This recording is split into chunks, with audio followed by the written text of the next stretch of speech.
Para entender el terremoto político que sacude España hoy, junio de 2025, hay que entender su epicentro. Y ese epicentro tiene un nombre: Santos Cerdán. Durante años, no fue una figura de primera plana. Operaba desde las bambalinas, los pasillos del poder donde la verdadera influencia se ejerce lejos de las cámaras. Cerdán era el número 3 del PSOE, el secretario de organización. Esto no es solo un título, es la sala de máquinas del partido. Él controlaba la maquinaria, los afiliados, los territorios. Era, en esencia, el hombre que hacía funcionar el partido, el arquitecto de su estructura interna y, como muchos ahora sospechan, el amo de sus secretos más oscuros. Su poder era inmenso, construido sobre una reputación de lealtad feroz y eficiencia implacable. Su viaje comenzó lejos de los focos de Madrid, en el panorama político de Navarra. Allí, perfeccionó sus habilidades, aprendiendo el intrincado baile de la política partidista.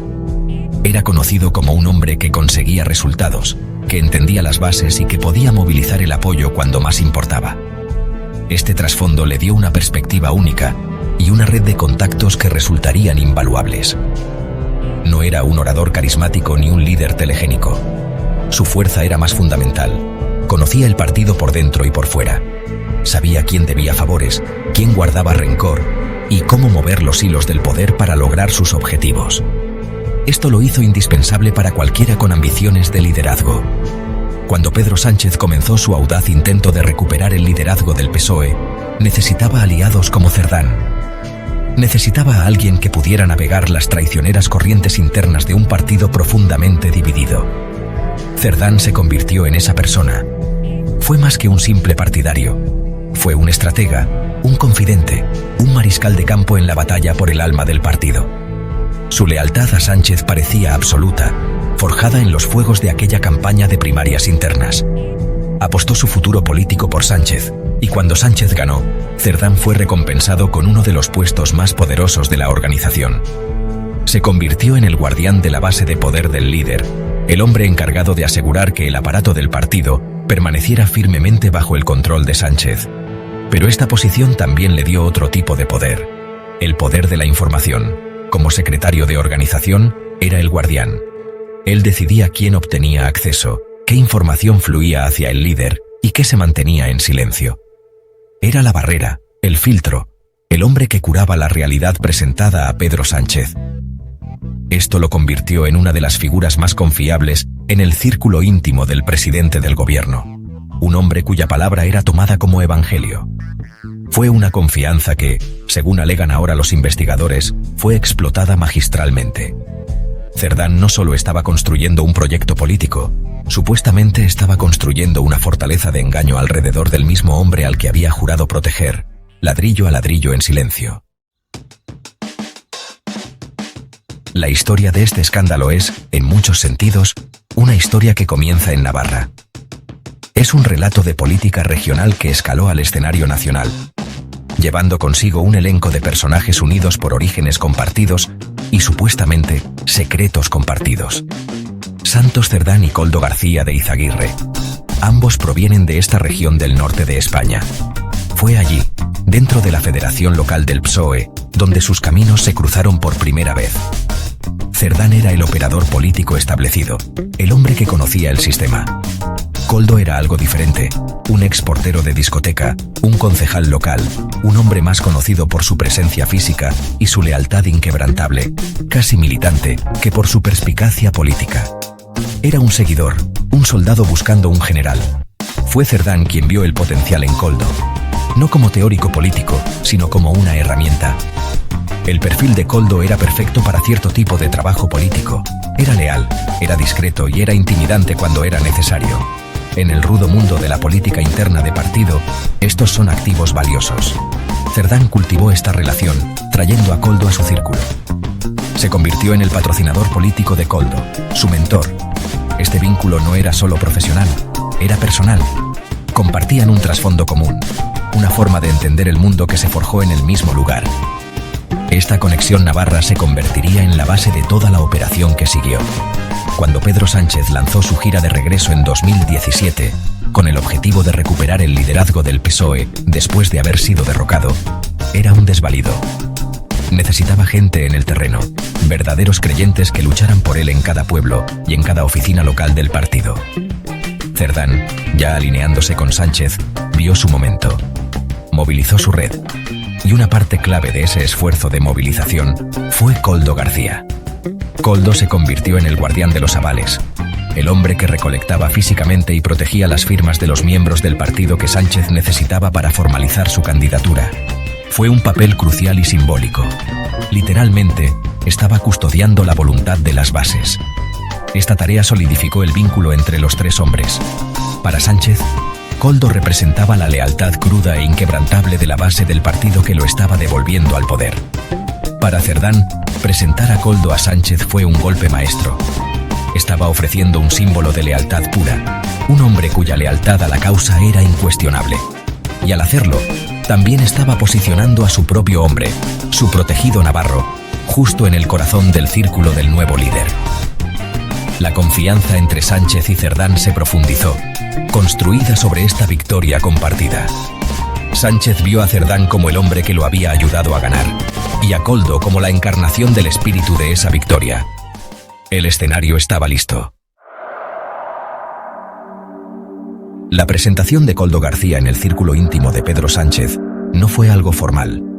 Fue orgánico, nacido del caos y la pasión de la campaña de primarias de 2017. Santos Cerdán presentó a Koldo no como un asesor político, sino como algo más primitivo, un aliado leal, un protector. Su papel oficial era salvaguardar las cajas de firmas, pero su papel no oficial era ser una presencia constante y visible de la fuerza y lealtad de base alrededor del candidato. Era, en efecto, un guardaespaldas para la causa. Cerdán respondió por él completamente. Era uno de los nuestros, un hombre de Navarra, alguien en quien se podía confiar ciegamente. Este respaldo personal de Cerdán fue el billete de oro de Koldo. Pedro Sánchez, librando una batalla contra el sistema del partido, necesitaba gente como Koldo.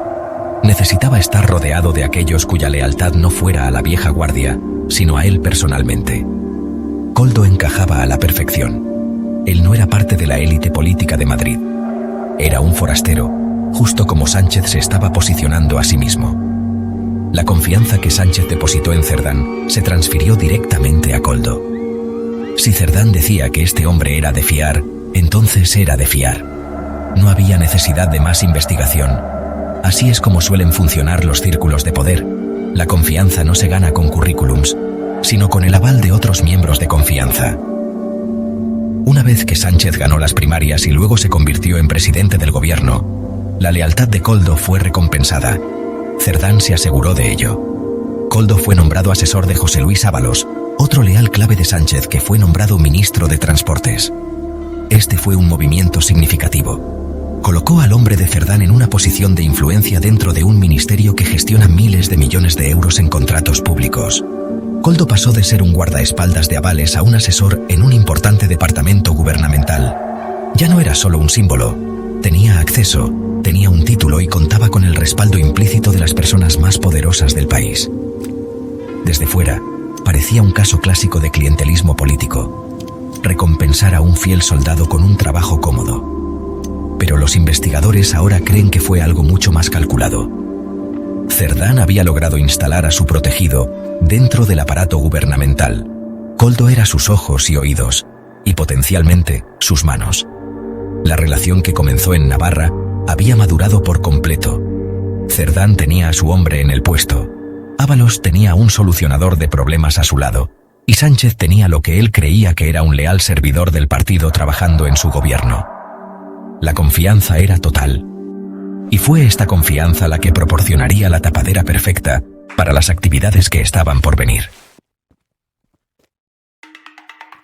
Con su hombre, Koldo, posicionado estratégicamente dentro del Ministerio de Transportes, el papel principal de Santos Cerdán cambió al control. Supuestamente se convirtió en el maestro titiritero, moviendo los hilos desde su oficina en la sede del PSOE. Su directriz más importante era simple: silencio. Él entendía que en el mundo de los tratos ilícitos y las comisiones ocultas, hablar de más es el mayor enemigo. Toda la estructura dependía de la discreción, de asegurar que la información no viajara más allá de un pequeño círculo de confianza. Cerdán, con su profundo conocimiento de la disciplina del partido, supuestamente impuso un estricto código de silencio a Koldo, y por extensión, a cualquiera involucrado en sus tratos. Era la primera y más importante regla de su club clandestino. Este control no era pasivo, era activo y constante. Las grabaciones policiales, ahora centrales en la investigación, han revelado conversaciones donde el estilo de gestión de Cerdán queda al descubierto. En un clip de audio particularmente revelador, se escucha a Koldo hablando, quizás con demasiada libertad, sobre asuntos delicados. La voz de Cerdán interrumpe, tajante y autoritaria. No hables de esto. El mensaje es inconfundible. Él es quien decide qué se puede decir y qué debe permanecer enterrado.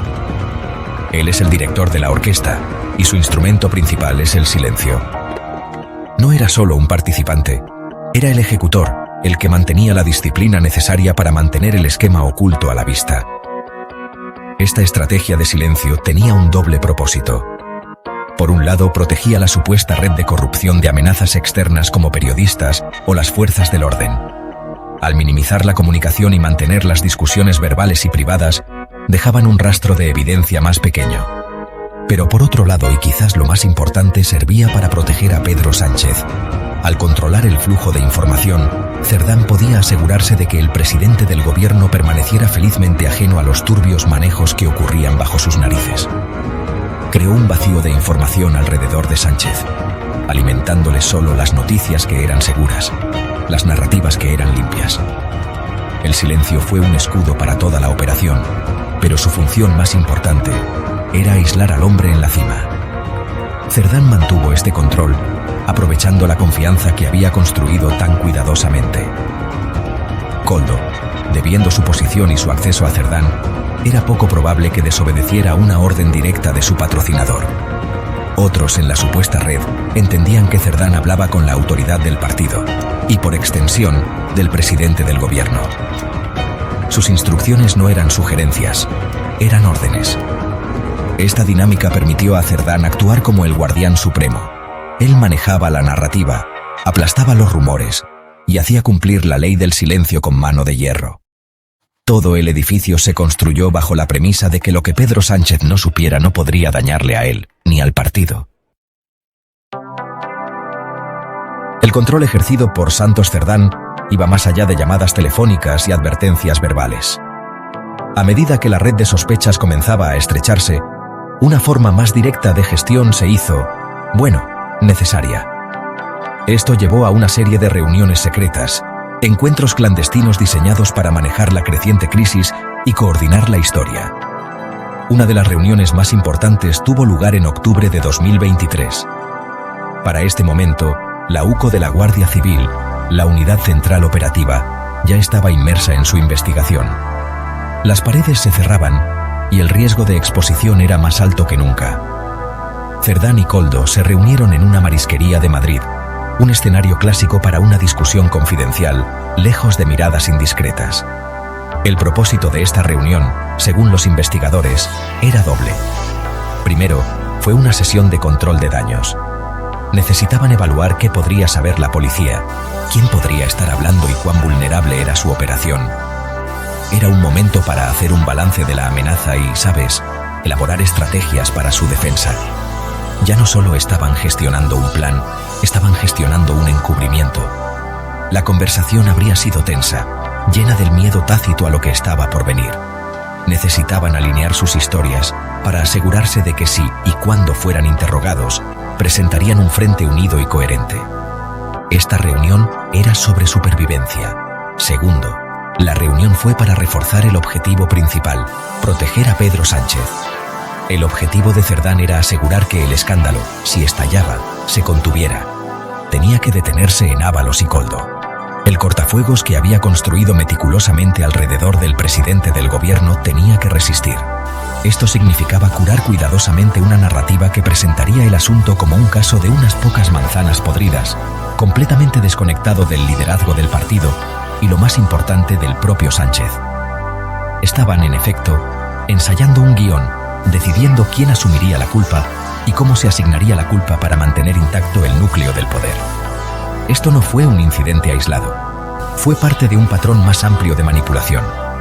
La estrategia de Cerdán era controlar la narrativa tanto externa como internamente. Supuestamente estaba alimentando una versión edulcorada de los eventos al liderazgo del partido, mientras simultáneamente coordinaba con sus colaboradores para mantener el engaño.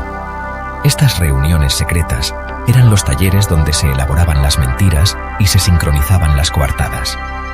Era un juego de ajedrez político de alto riesgo, donde cada movimiento se calculaba para proteger al rey.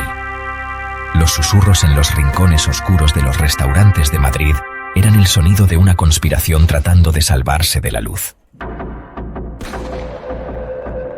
Durante meses, la supuesta conspiración se mantuvo unida, ligada por la lealtad, el miedo y la estricta imposición de silencio de Cerdán.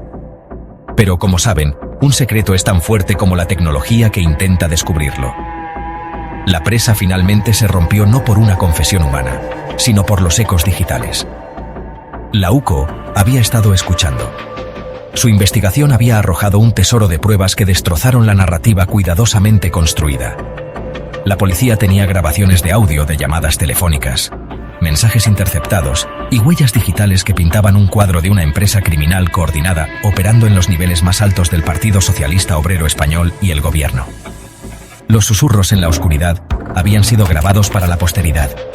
El contenido de estas grabaciones era explosivo. Capturaron a Cerdán, Koldo e incluso a José Luis Ábalos, supuestamente discutiendo pagos de comisiones, la distribución de fondos y estrategias para evitar ser detectados.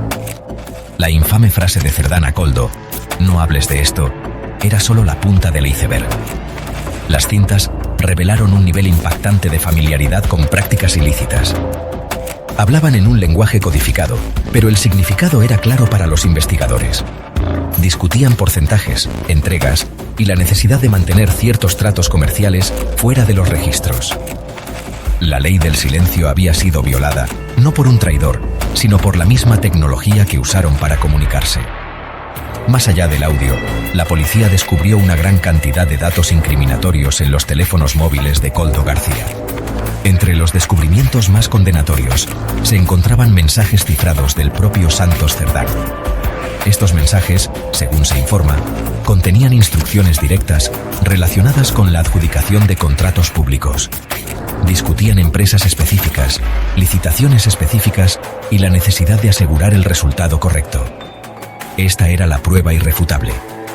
Implicaba directamente a Cerdán no solo en el encubrimiento, sino en los detalles operativos de la supuesta corrupción misma.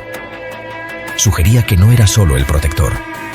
Era un actor central, usando su influencia política para manipular los procesos de contratación pública para beneficio personal o político.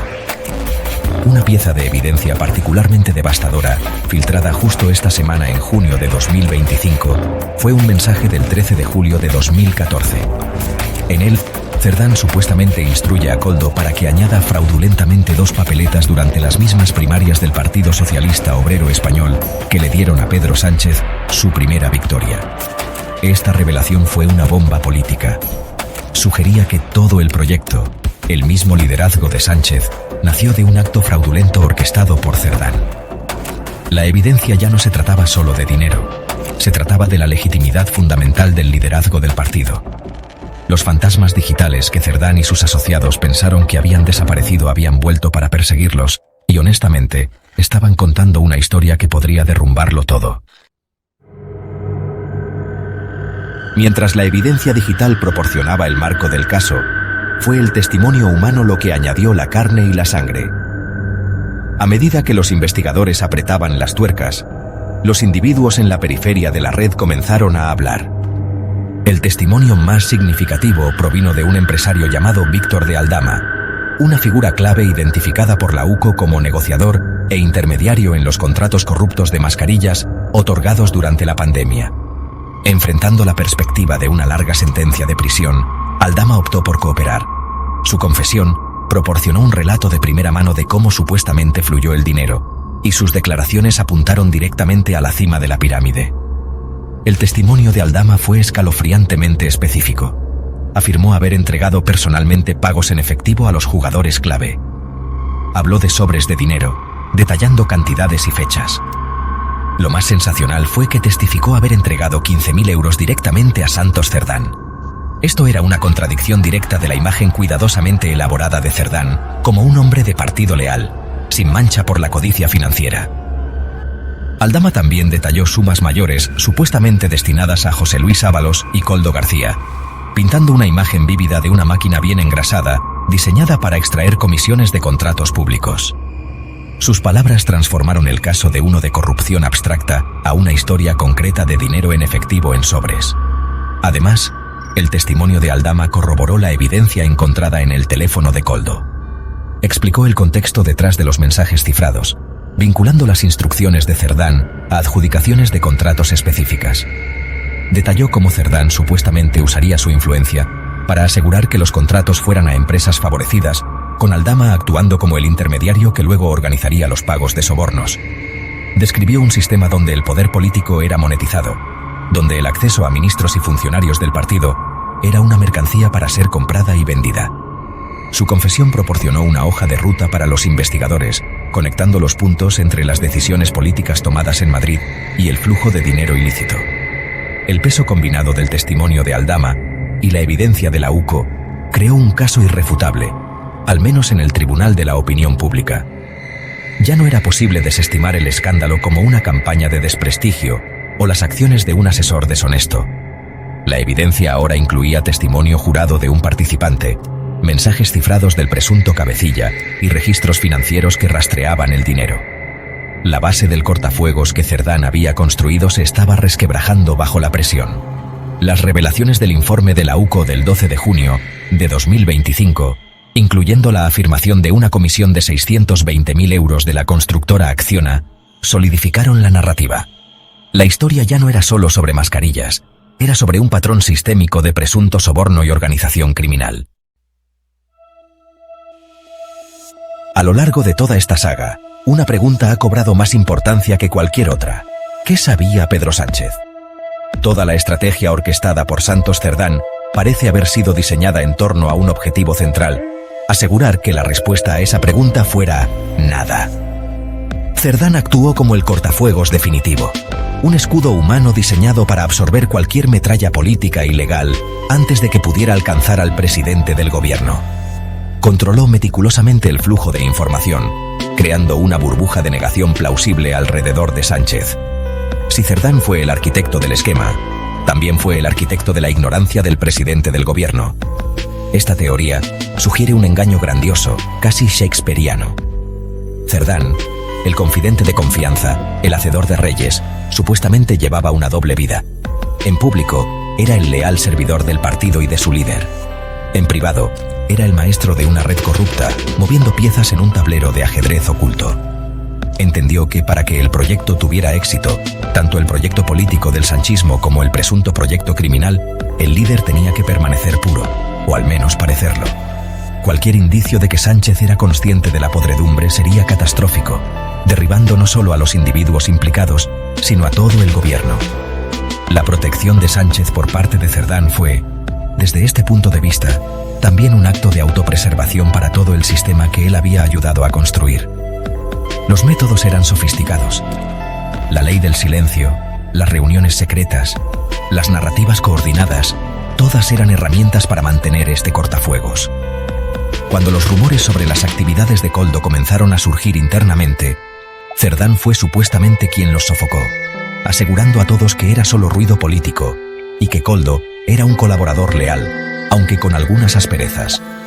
Manejó las percepciones, calmando los temores dentro del partido y asegurando que ninguna pregunta incómoda llegara al despacho del presidente del gobierno. Él era el guardián que decidía qué constituía la realidad para el presidente del gobierno. Este nivel de control permitió que las presuntas actividades se enconaran y crecieran, ocultas a plena vista. El acto final de esta protección llegó con la dimisión de Cerdán el 12 de junio de 2025. Al sacrificarse, creó el último amortiguador. Su partida permitió a Sánchez expresar conmoción y traición, para afirmar: nunca debimos haber confiado en él. Hasta hoy creí en su integridad. Cerdán se convirtió en el villano designado, la única fuente del engaño. Fue una jugada diseñada para contener el fuego, para sacrificar una reina para salvar al rey. La pregunta que queda es si este cortafuegos fue una construcción unilateral de Cerdán para proteger a un líder inconsciente, o un acuerdo tácito y mutuamente entendido. ¿Fue Sánchez una víctima de la traición definitiva o un beneficiario de la protección definitiva? La investigación policial, que culminó con el informe de la UCO y la dramática dimisión de Cerdán, ha desvelado un asombroso escándalo político. La elaborada estructura de silencio y control, tan cuidadosamente mantenida durante años, se ha derrumbado. Santos Cerdán, el arquitecto en las sombras, ha sido puesto bajo el duro foco de la atención pública, citado por un juez y enfrentando cargos de organización criminal y soborno. José Luis Ábalos está en desgracia, y Koldo García es la cara de la cruda corrupción a pie de calle. La revelación es completa, pero la historia está lejos de terminar. Lo que se ha revelado no es un final, sino el comienzo de un reino de preguntas. La pregunta más apremiante, la que ahora resuena en los pasillos del Parlamento, en las columnas de los periódicos y en los cafés de toda España, es la que Cerdán se esforzó tanto por evitar. ¿Cuánto sabía realmente Pedro Sánchez? ¿Era verdaderamente ajeno a las actividades de su jefe de organización de mayor confianza y del asesor con el que se había reunido personalmente? ¿Puede un líder tan conocido por su meticuloso control sobre su partido y gobierno haber estado tan completamente en la oscuridad? Su disculpa pública y declaración de traición han fijado su posición oficial, pero el escepticismo es rampante. La oposición pide su dimisión, e incluso sus socios de coalición exigen transparencia absoluta. Las consecuencias políticas son inmensas e impredecibles. El escándalo ha desestabilizado un gobierno que ya lidiaba con una frágil mayoría parlamentaria e investigaciones sobre la propia familia del presidente del gobierno. Esto alimenta una narrativa de corrupción sistémica que erosiona la confianza pública en las instituciones. La promesa de una nueva era de política más limpia que Sánchez una vez defendió ahora está hecha jirones. El partido está en crisis, obligado a someterse a una auditoría externa y a una reorganización de liderazgo en un intento desesperado por señalar una ruptura limpia con la era Cerdán. Pero la mancha es profunda y puede resultar imposible de limpiar. A medida que avanza el caso legal, con el juez Leopoldo Puente preparándose para tomar testimonio, la nación espera. Cada nueva revelación, cada documento filtrado, cada declaración de testigo será escudriñada en busca de pistas que puedan llevar de vuelta al Palacio de la Moncloa. El cortafuegos ha sido violado y la policía ha puesto al descubierto una trama que parece haber operado con impunidad durante años. El gran engaño de Santos Cerdán pudo haber logrado engañar al presidente del gobierno por un tiempo, pero no pudo engañar a los investigadores. Ahora la pregunta final permanece. ¿Estaba el engaño destinado a proteger a un líder inocente? ¿O era el propio líder parte de la ilusión? España contiene la respiración, esperando la respuesta.